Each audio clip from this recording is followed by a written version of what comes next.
성경 통독 44일차입니다. 창세기 46장. 이스라엘이 모든 소유를 이끌고 떠나 브엘세바에 이르러 그의 아버지 이삭의 하나님께 희생 제사를 드리니 그 밤에 하나님이 이상 중에 이스라엘에게 나타나 이르시되 야곱아 야곱아 하시는지라. 야곱이 이르되 내가 여기 있나이다 하매 하나님이 이르시되 나는 하나님이라. 내 아버지의 하나님이니 애굽으로 내려가기를 두려워하지 말라. 내가 거기서 너로 큰 민족을 이루게 하리라. 내가 너와 함께 애굽으로 내려가겠고 반드시 너를 인도하여 다시 올라올 것이며 요셉이 그의 손으로 내 눈을 감기리라 하셨더라.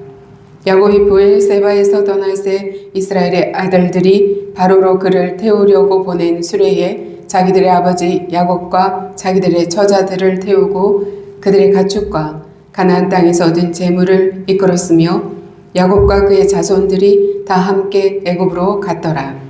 이와 같이 야곱이 그 아들들과 손자들과 딸들과 손녀들 곧 그의 모든 자손을 데리고 애굽으로 갔더라. 애굽으로 내려간 이스라엘 가족의 이름은 이러하니라. 야곱과 그의 아들들 곧 야곱의 맏아들 루벤과 루벤의 아들 하녹과 발루와 헤스론과 갈미오. 시므온의 아들은 여무엘과 야민과 오핫과 야긴과 스왈과 가나안 여인의 아들 사울이요. 레위의 아들은 게르손과 그핫과 무라리요. 유다의 아들 곧 엘의 오난과 셀라와 베레스와 세라니. 엘과 오난은 가나안 땅에서 죽었고 베레스의 아들은 헤스론과 하물이요. 이사갈의 아들은 돌라와 부아와 욕과 시므론이요. 스불론의 아들은 세렛과 엘론과 얄레엘이니 이들은 레아가 밧단 아람에서 야곱에게 난 자손들이라. 그 딸 디나를 합하여 남자와 여자가 33명이며 갓의 아들은 시본과 학기와 수니와 에스본과 에리와 아로디와 아렐리요.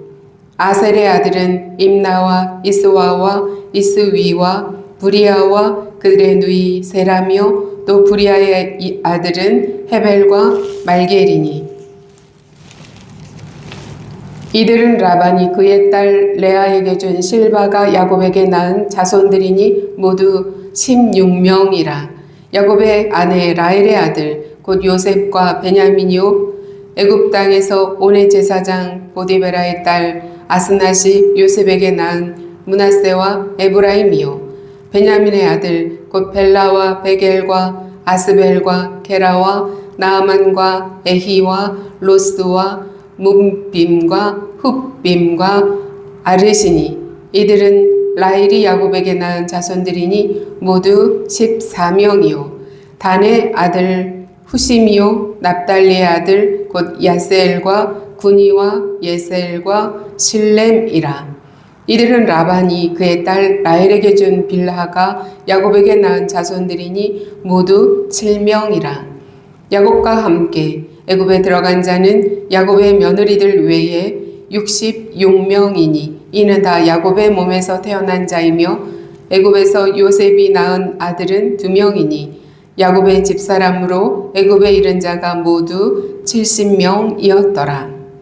야곱이 유다를 요셉에게 미리 보내어 자기를 고센으로 인도하게 하고 다 고센 땅에 이르니 요셉이 그의 수레를 갖추고 고센으로 올라가서 그의 아버지 이스마엘을 맞으며 그에게 보이고 그의 목을 어긋맞지 않고 얼마 동안 울매 이스라엘이 요셉에게 이르되 내가 지금까지 살아있고 내가 내 얼굴을 보았으니 지금 죽어도 족하도다. 요셉이 그의 형들과 아버지의 가족에게 이르되 내가 올라가서 바로에게 아뢰어 이르기를 가나안 땅에 있던 내 형들과 내 아버지의 가족이 내게로 왔는데 그들은 목자들이라. 목축하는 사람들이므로 그들의 양과 소와 모든 소유를 이끌고 나왔나이다 하리니 바로가 당신들을 불러서 너희의 직업이 무엇이냐 묻거든 당신들은 이르기를 주의 종들은 어렸을 때부터 지금까지 목축하는 자들이온데 우리와 우리 선조가 다 그러하니이다 하소서. 애굽 사람은 다 목축을 가증히 여기나니 당신들이 고센 땅에 살게 되리이다.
성경 통독 44일차입니다. 창세기 36장. 이스라엘이 모든 소유를 이끌고 떠나 브엘세바에 이르러 그의 아버지 이삭의 하나님께 희생 제사를 드리니 그 밤에 하나님이 이상 중에 이스라엘에게 나타나 이르시되 야곱아 야곱아 하시는지라. 야곱이 이르되 내가 여기 있나이다 하매 하나님이 이르시되 나는 하나님이라. 내 아버지의 하나님이니 애굽으로 내려가기를 두려워하지 말라. 내가 거기서 너로 큰 민족을 이루게 하리라. 내가 너와 함께 애굽으로 내려가겠고 반드시 너를 인도하여 다시 올라올 것이며 요셉이 그의 손으로 내 눈을 감기리라 하셨더라. 야곱이 브엘세바에서 떠날 새 이스라엘의 아들들이 바로가 그를 태우려고 보낸 수레에 자기들의 아버지 야곱과 자기들의 처자들을 태우고 그들의 가축과 가나안 땅에서 얻은 재물을 이끌었으며 야곱과 그의 자손들이 다 함께 애굽으로 갔더라. 이와 같이 야곱이 그 아들들과 손자들과 딸들과 손녀들 곧 그의 모든 자손을 데리고 애굽으로 갔더라. 애굽으로 내려간 이스라엘 가족의 이름은 이러하니라. 야곱과 그의 아들들 곧 야곱의 맏아들 루벤의 아들 하녹과 발루와 헤스론과 갈미오, 시몬의 아들은 여무엘과 야민과 오핫과 야긴과 스알과 가나안 여인의 아들 사울이요. 레위의 아들은 게르손과 그핫과 무라리요. 유다의 아들 곧 엘과 오난과 셀라와 베레스와 세라니. 엘과 오난은 가나안 땅에서 죽었고 베레스의 아들은 헤스론과 하물이요. 이사갈의 아들은 돌라와 부아와 욥과 시므론이요. 스불론의 아들은 세렛과 엘론과 얄레엘이니 이들은 레아가 밧단 아람에서 야곱에게 난 자손들이라. 그 딸 디나를 합하여 남자와 여자가 33명이며 가세의 아들은 시본과 학기와 수니와 에스본과 에리와 아로디와 아렐리오. 아셀의 아들은 임나와 이스와와 이스위와 부리아와 그들의 누이 세라며 또 부리아의 아들은 헤벨과 말기엘이니 이들은 라반이 그의 딸 레아에게 준 실바가 야곱에게 낳은 자손들이니 모두 16명이라. 야곱의 아내 라헬의 아들 곧 요셉과 베냐민이요. 애굽 땅에서 온의 제사장 보디베라의 딸 아스낫이 요셉에게 낳은 므낫세와 에브라임이요. 베냐민의 아들 곧 벨라와 베겔과 아스벨과 게라와 나아만과 에이와 로스와 무빔과 훗빔과 아르시니 이들은 라헬이 야곱에게 낳은 자손들이니 모두 14명이요. 단의 아들 후심이요. 납달리의 아들 곧 야스엘과 구니와 예셀과 실렘이라. 이들은 라반이 그의 딸 라헬에게 준 비라가 야곱에게 낳은 자손들이니 모두 7명이라. 야곱과 함께 애굽에 들어간 자는 야곱의 며느리들 외에 66명이니 이는 다 야곱의 몸에서 태어난 자이며 애굽에서 요셉이 낳은 아들은 2명이니 야곱의 집 사람으로 애굽에 이른 자가 모두 70명이었더라.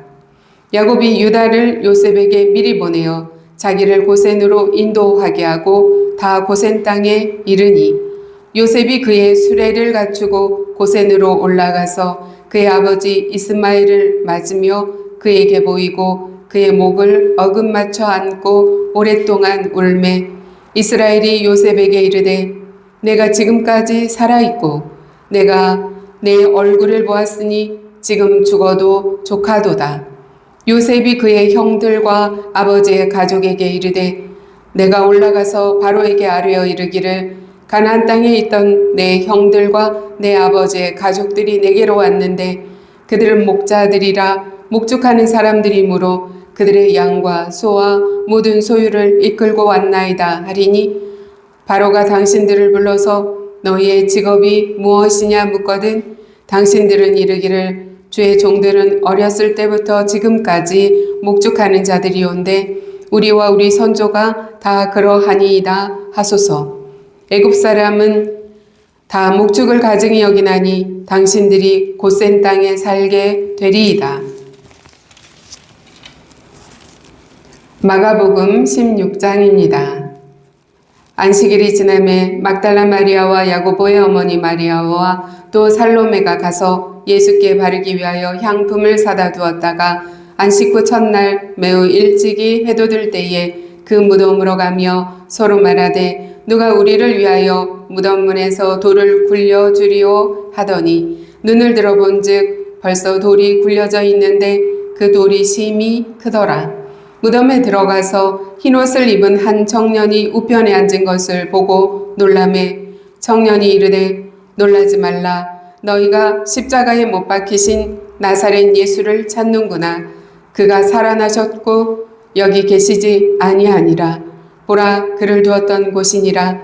가서 그의 제자들과 베드로에게 이르기를 예수께서 너희보다 먼저 갈릴리로 가시나니 전에 너희에게 말씀하신 대로 너희가 거기서 배우리라 하라 하는지라. 여자들이 몹시 놀라 떨며 나와 무덤에서 도망하고 무서워하여 아무에게 아무 말도 하지 못하더라. 예수께서 안식 후 첫날 이른 아침에 살아나신 후 전에 7 귀신을 쫓아내어 주신 막달라 마리아에게 먼저 보이시니 마리아가 가서 예수와 함께 하던 사람들이 슬퍼하며 울고 있는 중에 이 일을 알림에 그들은 예수께서 살아나셨다는 것과 마리아에게 보이셨다는 것을 듣고도 믿지 아니하니라. 그 후에 그들 중 2 사람이 걸어서 시골로 갈 때에 예수께서 다른 모양으로 그들에게 나타나시니 2 사람이 가서 남은 제자들에게 알렸으되 역시 믿지 아니하니라. 그 후에 11 제자가 음식 먹을 때에 예수께서 그들에게 나타나사 그들의 믿음 없는 것과 마음이 완악한 것을 꾸짖으시니 이는 자기가 살아난 것을 본 자들의 말을 믿지 아니함일러라. 또 이르시되 너희는 온 천하에 다니며 만민에게 복음을 전파하라. 믿고 세례를 받는 사람은 구원을 얻을 것이요 믿지 않는 사람은 정죄를 받으리라. 믿는 자들에게는 이런 표적이 따르리니 곧 그들이 내 이름으로 귀신을 쫓아내며 새 방언을 말하며 뱀을 집어올리며 무슨 독을 마실지라도 해를 받지 아니하며 병든 사람에게 손을 얹은즉 나으리라 하시더라. 주 예수께서 말씀을 마치신 후에 하늘로 올려지사 하나님 우편에 앉으시니라. 제자들이 나가 두루 전파할세 주께서 함께 역사하사 그 따르는 표적으로 말씀을 확실히 증언하시니라. 욥기 12장입니다. 욥이 대답하여 이르되 너희만 참으로 백성이로구나. 너희가 죽으면 지혜도 죽겠구나. 나도 너희같이 생각이 있어 너희만 못하지 아니하니 그 같은 일을 누가 알지 못하겠느냐. 하나님께 불러 아뢰어 들으심을 입은 내가 이웃에게 웃음거리가 되었으니 의롭고 온전한 자가 조롱거리가 되었구나. 평안한 자의 마음은 재앙을 멸시하나 재앙이 실족하는 자를 기다리는구나. 강도의 장막은 형통하고 하나님을 진노하게 하는 자는 평안하니 하나님이 그의 손에 후히 주심이니라. 이제 모든 짐승에게 물어보라.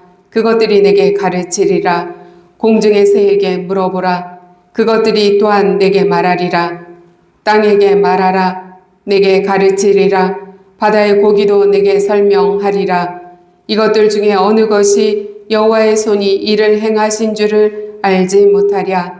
모든 생물의 생명과 모든 사람의 육신의 목숨이 다 그의 손에 있느니라. 입이 음식의 맛을 구별함같이 귀가 말을 분간하지 아니하느냐. 늙은 자에게는 지혜가 있고 장수하는 자에게는 명철이 있느니라. 지혜와 권능이 하나님께 있고 계략과 명철도 그에게 속하였나니 그가 허르신즉 다시 세울 수 없고 사람을 가두신즉 놓아주지 못하느니라. 그가 물을 막으신즉 곧 마르고 물을 보내신즉 곧 땅을 뒤집나니 능력과 지혜가 그에게 있고 속은 자와 속이는 자가 다 그에게 속하였으므로 모사를 벌거벗겨 끌어가시며 재판장을 어리석은 자가 되게 하시며 왕들이 맨 것을 풀어 그들의 허리를 동이시며 제사장들을 벌거벗겨 끌어가시고 권력이 있는 자를 넘어뜨리시며 충성된 사람들의 말을 물리치시며 늙은 자들의 판단을 빼앗으시며 귀인들에게 멸시를 쏟으시며 강한 자의 띠를 푸시며 어두운 가운데에서 은밀한 것을 드러내시며 죽음의 그늘을 광명한 대로 나오게 하시며 민족들을 커지게도 하시고 다시 멸하기도 하시며 민족들을 널리 퍼지게도 하시고 다시 끌려가게도 하시며 만민의 우두머리들의 총명을 빼앗으시고 그들을 길없는 거친 들에서 방황하게 하시며 빛없이 캄캄한 데를 더듬게 하시며 취한 사람같이 비틀거리게 하시느니라. 로마서 16장입니다. 내가 갱그레아 교회의 일꾼으로 있는 우리 자매 베베를 너희에게 추천하노니 너희는 주 안에서 성도들의 합당한 예절로 그를 영접하고 무엇이든지 그에게 소용되는 바를 도와줄지니 이는 그가 여러 사람과 나의 보호자가 되었음이라. 너희는 그리스도 예수 안에서 나의 동역자들인 브리스가와 아굴라에게 문안하라. 그들은 내 목숨을 위하여 자기들의 목까지도 내놓았나니 나뿐 아니라 이방인의 모든 교회도 그들에게 감사하느니라. 또 저의 집에 있는 교회에도 문안하라. 내가 사랑하는 에베네도에게 문안하라. 그는 아시아에서 그리스도께 처음 맺은 열매니라. 너희를 위하여 많이 수고한 마리아에게 문안하라. 내 친척이요 나와 함께 갇혔던 안드로니고와 유니아에게 문안하라. 그들은 사도들에게 존중이 여겨지고 또한 나보다 먼저 그리스도 안에 있는 자라. 또 주 안에서 내 사랑하는 암블리아에게 문안하라. 그리스도 안에서 우리의 동역자인 우르바노와 나의 사랑하는 스다구에게 문안하라. 그리스도 안에서 인정함을 받은 아벨레에게 문안하라. 아리스도블로의 권속에게 문안하라. 내 친척 헤로디온에게 문안하라. 나기스의 가족 중 주 안에 있는 자들에게 문안하라. 주 안에서 수고한 두루베나와 두루보사에게 문안하라. 주 안에서 많이 수고하고 사랑하는 버시에게 문안하라. 주 안에서 택하심을 입은 루포와 그의 어머니에게 문안하라. 그의 어머니는 곧 내 어머니이니라. 아순그리도와 블레곤과 허메와 바드로바와 허마와 및 그들과 함께 있는 형제들에게 문안하라. 빌롤 로고와 율리아와 또 네레오와 그의 자매와 올름바와 그들과 함께 있는 모든 성도에게 문안하라. 너희가 거룩하게 입맞춤으로 서로 문안하라. 그리스도의 모든 교회가 다 너희에게 문안하느니라. 형제들아, 내가 너희를 권하노니 너희가 배운 교훈을 거슬러 분쟁을 일으키거나 거치게 하는 자들을 살피고 그들에게서 떠나라. 이 같은 자들은 우리 주 그리스도를 섬기지 아니하고 다만 자기들의 배만 섬기나니 교활한 말과 아첨하는 말로 순진한 자들의 마음을 미혹하느니라. 너희의 순종함이 모든 사람에게 들리는지라. 그러므로 내가 너희로 말미암아 기뻐하노니 너희가 선한 데 지혜롭고 악한 데 미련하기를 원하노라. 평강의 하나님께서 속히 사탄을 너희 발 아래에서 상하게 하시리라. 우리 주 예수의 은혜가 너희에게 있을지어다. 나의 동역자 디모데와 나의 친척 누기오와 야손과 소시바더가 너희에게 문안하느니라. 이 편지를 기록하는 나 더디오도 주 안에서 너희에게 문안하노라. 나와 온 교회를 돌봐주는 가이오도 너희에게 문안하고 이 성의 재무관 에라스도와 형제 구아도도 너희에게 문안하느니라. 나의 복음과 예수 그리스도를 전파함은 영세 전부터 감춰졌다가 이제는 나타내신 바 되었으며 영원하신 하나님의 명을 따라 선지자들의 글로 말미암아 모든 민족이 믿어 순종하게 하시려고 알게 하신 바 그 신비의 계시를 따라 된 것이니 이 복음으로 너희를 능히 견고하게 하실 지혜로우신 하나님께 예수 그리스도로 말미암아 영광이 세세 무궁하도록 있을지어다. 아멘. 하나님의 말씀입니다. 창세기 46장은 야곱이 가나안을 떠나서 애굽으로 내려가는 장면을 기록하고 있습니다. 야곱은 사랑하는 아들 요셉이 살아있다는 소식을 들어서 너무 기뻤습니다. 그러나 동시에 두려움을 가지고 있었습니다.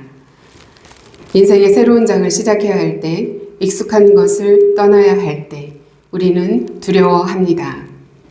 가나안을 떠나 애굽으로 내려가는 야곱의 마음이 바로 그러했습니다. 130세 이 노인이 낯선 땅으로 이주하는 것, 그 두려움이 얼마나 컸겠습니까? 야곱은 하나님께서 약속하신 땅을 떠나서 애굽으로 내려가는 것이 과연 옳은 일인지 고민했습니다. 야곱은 부엘세바에 이르러 하나님께 제사를 드렸습니다. 하나님의 뜻을 구하는 예배였습니다. 야곱은 과거를 기억하고 있었을 것입니다. 아브라함도 애굽에 내려갔던 경험이 있습니다. 이삭도 애굽으로 내려가려고 했었는데 하나님께서 애굽으로 내려가지 말라 하셨습니다. 가나안 땅은 하나님의 약속의 땅입니다. 그러니 애굽으로 내려가는 결정이 어떻게 쉬웠겠습니까? 하나님은 이런 야곱에게 밤에 환상 중에 나타나셨습니다. 야곱아, 야곱아. 하나님이 이르시되 나는 하나님이라 내 아버지의 하나님이니 애굽으로 내려가기를 두려워하지 말라. 내가 거기서 너로 큰 민족을 이루게 하리라.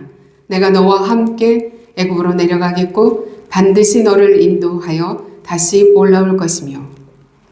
야곱이 부엘세바에 이르렀을 때에 하나님이 나타나셔서 말씀하신 것입니다. 이 말씀에 주목해 볼까요?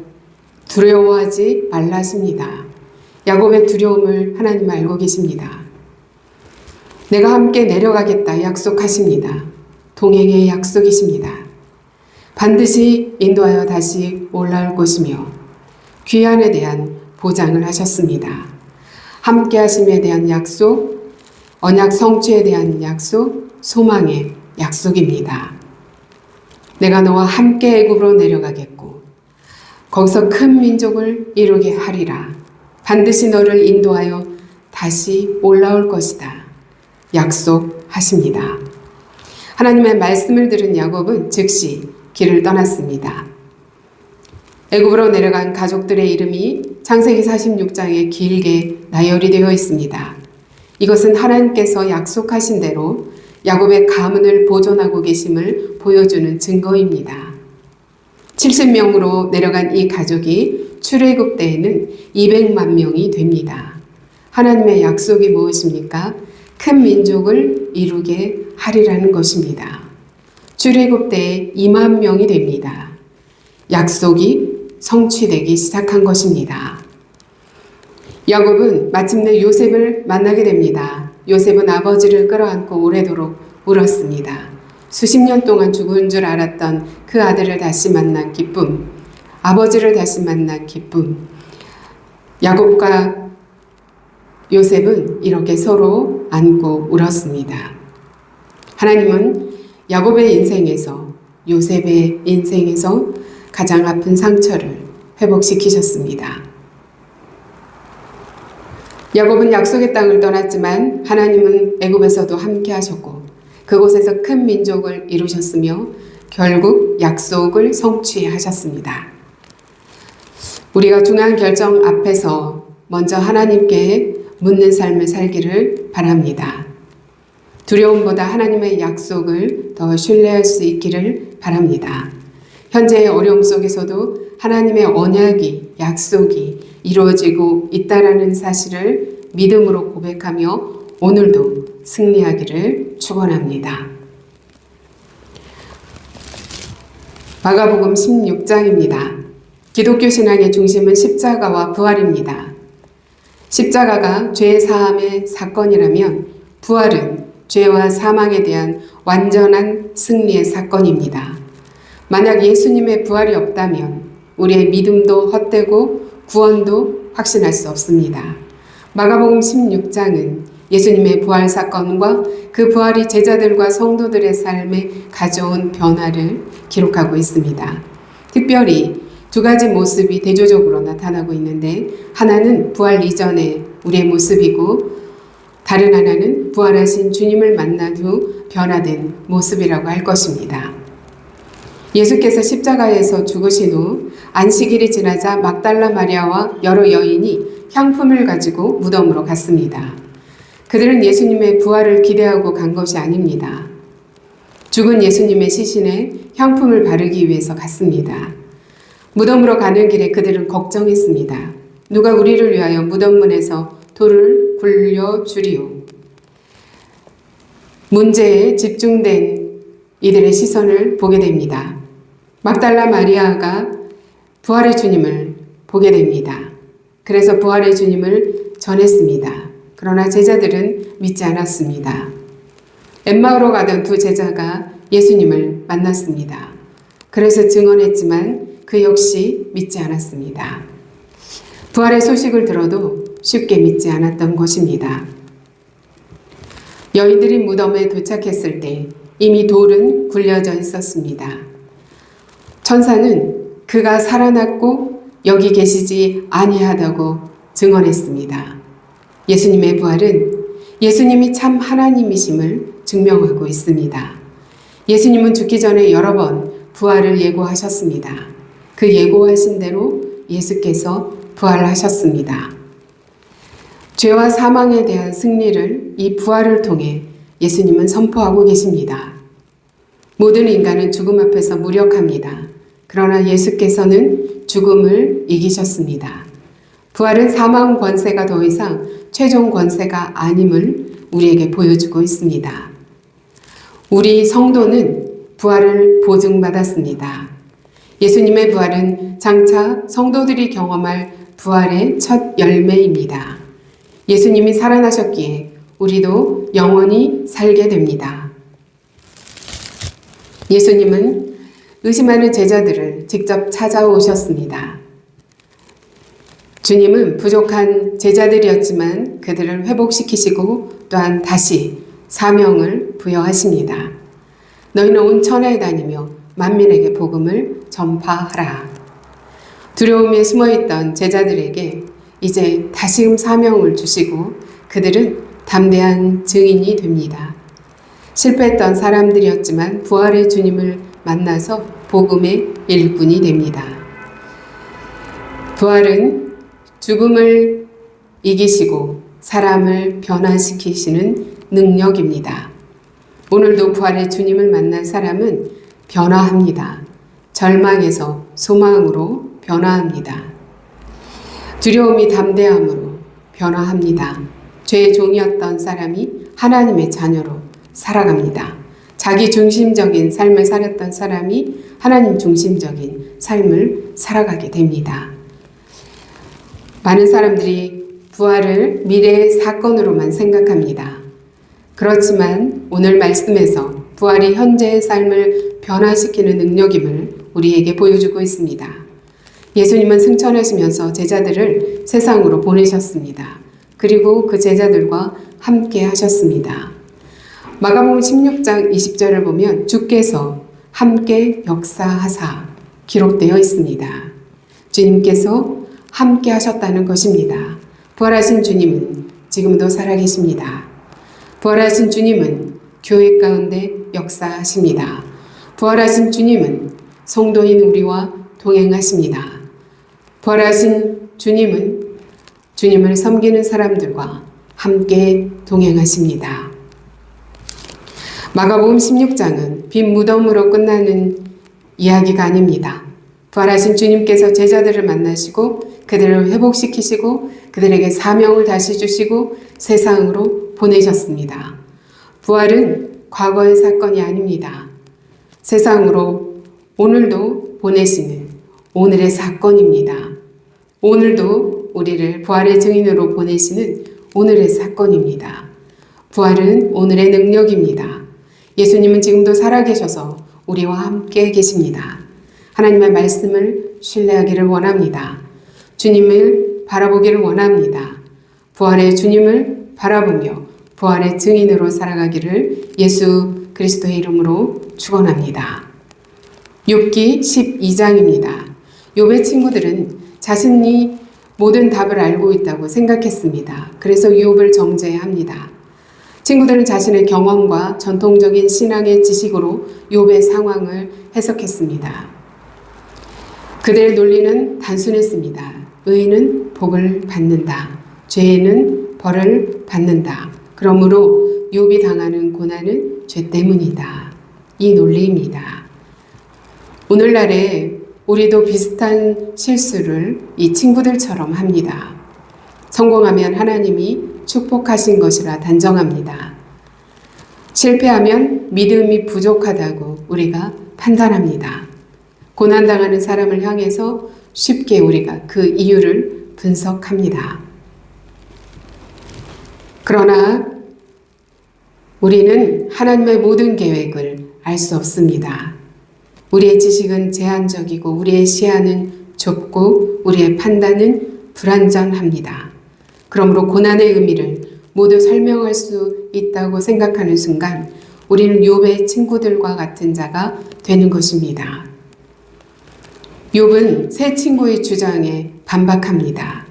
지혜와 권능이 하나님께 있고 계략과 명철도 그에게 속하였나니 13절 말씀입니다. 친구들의 지식을 조롱하면서 욥은 동시에 하나님의 절대 주권을 선포합니다. 욥은 자연세계를 통해 하나님의 지혜를 보라고 말합니다. 새에게 물어보라, 짐승에게 물어보라, 땅에게 물어보라고 합니다. 그리고 13절에서 결론을 내립니다. 지혜와 권능이 하나님께 있고 계략과 명철도 그에게 속하였다는 것입니다. 욥의 신학은 무엇입니까? 나는 지금 현재 고통받고 있다.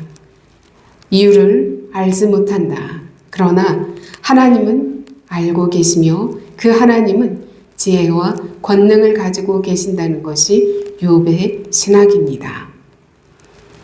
욥은 친구들의 낡은 신학에 맞서면서도 하나님에 대한 경외를 잃지 않았습니다. 욥은 친구들의 얕은 지혜와는 달리 하나님의 광대한 통치를 바라보고 있습니다. 짐승에게 물어보라, 그것들이 내게 가르치리라. 생물들의 혼과 인생들의 영이 다 그의 손에 있느니라. 욥이 고백합니다. 욥은 자연 만물 속에서도 하나님의 통치를 발견하고 있습니다. 생명의 주권이 하나님에 있다는 것입니다. 모든 생명은 하나님의 손에 달려 있습니다. 사람은 스스로의 생명을 창조할 수 없습니다. 생명을 유지하는 것도 결국 하나님의 은혜입니다. 우리가 살아 숨쉬는 매 순간은 하나님의 붙드시는 은혜입니다. 둘째, 역사의 주권이 하나님께 있다는 것입니다. 그가 열국을 커지게도 하시고 다시 멸하기도 하시며 23절 말씀입니다. 국가의 흥망성쇠가 하나님의 통치 아래 있습니다. 세상은 우연히 움직이는 것이 아닙니다. 하나님께서 보이지 않는 손으로 이 세상의 역사를 이끌어가고 계십니다. 셋째, 인간의 지혜 위에 하나님의 지혜가 있습니다. 더 크신 하나님의 지혜가 있습니다. 본문에서 욥은 지도자, 재판관, 왕, 제사장까지도 하나님의 손 안에 있다고 말합니다. 세상은 인간의 능력과 지혜를 자랑하지만 하나님께서는 언제든 그것을 무너뜨리실 수 있습니다. 결국 진정한 지혜는 하나님을 경외하는 데서 시작됩니다. 욥은 여전히 고난 가운데 있었습니다. 상황은 전혀 변하지 않았습니다. 아픈 병 그대로입니다. 친구들의 비난도 계속되었습니다. 그러나 욥은 그 상황보다도 하나님을 더 크게 보기 시작했습니다. 로마서 8장 28절은 말합니다. 하나님을 사랑하는 자, 곧 그의 뜻대로 부르심을 입은 자들에게는 모든 것이 합력하여 선을 이루느니라. 욥은 아직 결말을 몰랐습니다. 그러나 하나님을 신뢰합니다. 우리 역시 인생의 결말을 알지 못합니다. 그러나 오늘도 하나님을 신뢰하며 나아갑니다. 인생에는 설명할 수 없는 일들이 많이 있죠. 내가 왜 병에 걸렸는지, 왜 고난이 찾아왔는지, 왜 기도가 응답되지 않는지, 이 모든 질문에 답을 얻지 못할 때가 얼마나 많습니까? 그러나 성경은 모든 이유를 우리에게 알려주기보다 하나님이 어떤 분이심을 알려주고 있습니다. 하나님은 모든 생명의 주인이십니다. 하나님은 모든 역사의 통치자이십니다. 하나님은 모든 지혜의 근원이십니다. 하나님은 모든 상황을 다스리시는 주권자 되십니다. 욥은 고난의 이유를 알지 못했지만 그 고난 가운데서 하나님이 누구이신지를 오늘 12장에서 보여주고 있습니다. 욥은 모든 것을 잃었지만 하나님이 모든 것을 다스리고 계시다는 사실만큼은 잃지 않았습니다. 그 믿음은 욥을 끝까지 붙들어 주었습니다. 오늘 우리가 살아가면서 모든 일을 자신의 지혜로 판단하려는 교만을 내려놓기를 원합니다. 이해되지 않는 상황 속에서도 하나님의 주권을 신뢰하기를 원합니다. 고난 가운데서도 하나님이 여전히 우리의 왕이 되심을 고백하기를 원합니다. 하나님의 손 안에 우리의 생명과 우리의 내일이 있습니다. 그러므로 어떤 상황에서도 모든 것을 다스리시는 하나님의 주권을 믿고 오늘도 승리하시기를 주님의 이름으로 축원드립니다. 로마서 16장입니다. 로마서는 흔히 기독교 신앙의 교리서다라고 불립니다. 1장부터 11장까지는 복음의 진리를 설명하고 있습니다. 12장부터 15장까지는 그 복음의 진리를 어떻게 삶 속에서 살아내며 나타낼 것인가에 대해서 기록하고 있습니다. 그리고 마지막 장 16장은 많은 사람들의 이름이 나열되어 있습니다. 이 많은 사람들의 이름이 나열되어 있는 이유가 무엇일까요? 로마서 16장은 복음이 개인의 신앙을 넘어서 공동체를 세우고 다양한 사람들을 하나가 되게 하며 하나님의 나라를 이루어가는 모습을 보여주고 있습니다. 오늘날 많은 성도들이 신앙을 개인적인 영역으로만 생각합니다. 그러나 하나님께서는 홀로 믿는 성도를 부르신 것이 아니라 함께 복음을 이루어가는 공동체를 이루라고 부르셨습니다. 16장을 통해서 하나님께서 원하시는 교회의 모습이 무엇인지 우리가 깨닫는 시간이 되기를 원합니다. 죄의 본성은 하나님과의 관계뿐 아니라 사람과의 관계도 무너뜨립니다. 사람은 상처를 받으면 공동체를 떠나려고 합니다. 어려움이 생기면 혼자 어떻게 해결해 볼까 노력합니다. 오늘날 교회 안에서 많이 발견되는 모습입니다. 예배만 드리고 관계를 맺지 않고 상처받을까 봐 갈등이 생기면 거리를 두고 그 모습들은 우리가 쉽게 발견합니다. 바울은 로마서를 기록한 위대한 사도인데 로마서 16장을 보면 바울 자신 혼자서 사역했다고 말하지 않습니다. 오히려 수많은 동역자의 이름을 언급하면서 그들의 수고를 기억합니다. 30명이 넘는 동역자들의 이름이 16장에 등장합니다. 바울은 그들의 이름을 하나하나 부르며 감사를 표현합니다. 하나님은 다양한 사람들을 사용하십니다. 본문에는 남성과 여성, 유대인과 이방인, 부자와 가난한 자, 자유인과 종, 그 이름들이 함께 등장하고 있습니다. 베베는 교회를 섬긴 여인이었습니다. 브리스길라와 아굴라는 바울의 동역자였습니다. 안드로니고와 유니아는 복음을 위해서 헌신한 사람들이었습니다. 교회는 같은 사람들이 모인 집단이 아닙니다. 다양한 배경을 가진 사람들이 예수 그리스도 안에서 하나가 된 공동체입니다. 하나님은 숨겨진 섬김을 기억하십니다. 바울은 반복해서 말합니다. 주 안에서 수고한 자. 그들이 누구입니까? 이름 없이 헌신한 성도입니다. 묵묵히 기도하는 성도들입니다. 말없이 봉사하는 성도들의 헌신을 바울은 기억하기를 원합니다. 하나님은 그들을 잊지 않으십니다. 16장에 기록된 30명의 이름만 기억하시겠습니까?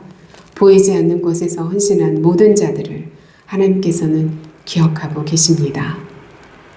하나님은 동역을 통해서 복음을 확장하십니다. 사도 바울조차 혼자 사역하지 않았습니다. 교회는 한 사람의 능력으로 세워지는 것이 아닙니다.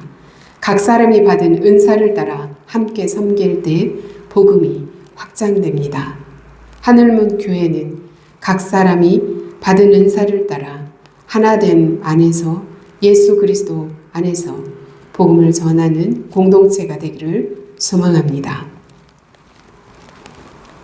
바울은 16장에서 감사의 인사만 전하지 않습니다. 경고의 말씀도 전합니다. 너희가 배운 교훈을 거슬러 분쟁을 일으키고 거치게 하는 자들을 살피고 그들에게서 떠나라. 17절 말씀입니다. 복음 공동체를 무너뜨리는 가장 큰 적 중에 하나는 분열입니다. 사탄은 교회를 밖에서 핍박하기도 하지만 교회 안에서 갈등하게 만들기도 합니다. 복음 공동체를 위협하는 것이 무엇이겠습니까? 외부에서의 박해만이 아닙니다. 내부에서 일어나는 분열이 더 위험합니다. 바울이 그것을 경계한 것입니다. 형제들아, 내가 너희를 권하노니 너희가 배운 교훈을 거슬러 분쟁을 일으키거나 거치게 하는 자들을 살피고 그들에게서 떠나라 말씀합니다. 그러므로 우리는 진리를 지켜야 하고 사랑을 지켜야 하며 공동체를 지켜야 합니다. 교회는 완전한 사람들이 모인 것이 아닙니다. 은혜를 받은 죄인들이 함께 자라가는 곳입니다. 함께 성화의 과정을 가는 곳입니다. 그러므로 복음이 역사하는 공동체는 서로 용납하고 격려하고 세워주어야 하는 것입니다. 이러한 하늘문 교회 공동체가 세상 속에서 강력한 복음의 증인이 되기를 예수 그리스도의 이름으로 축원합니다. 로마서 16장 마지막은 하나님께 찬양으로 끝납니다. 복음으로 너희를 능히 견고하게 하실 하나님께 찬양을 올려드립니다. 교회를 세우시는 분이 누구십니까? 하나님이십니다. 사람이 교회를 유지하고 있는 것이 아닙니다. 하나님의 은혜가 교회를 붙들고 있으며 또한 하나님이 이 교회를 세워가고 계십니다.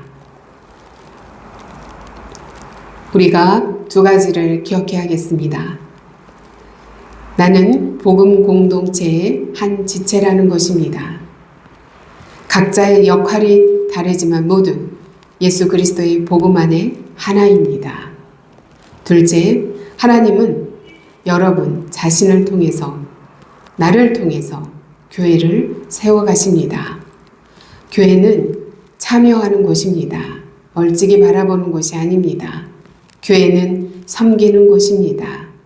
교회는 함께 세워나가는 공동체입니다. 그러므로 공동체 안에서 내가 해야 할 일, 자신의 역할을 발견하실 수 있기를 바랍니다. 이름 없이 수고하는 헌신을 귀하게 여기시는 그 하나님이 계시다는 것을 알고, 하나님은 모든 충성을 기억하고 계시다는 것을 알고, 우리가 보이지 않는 곳에서도 충성 헌신할 수 있기를 바랍니다. 교회의 하나됨을 위해서 힘쓰시기 바랍니다.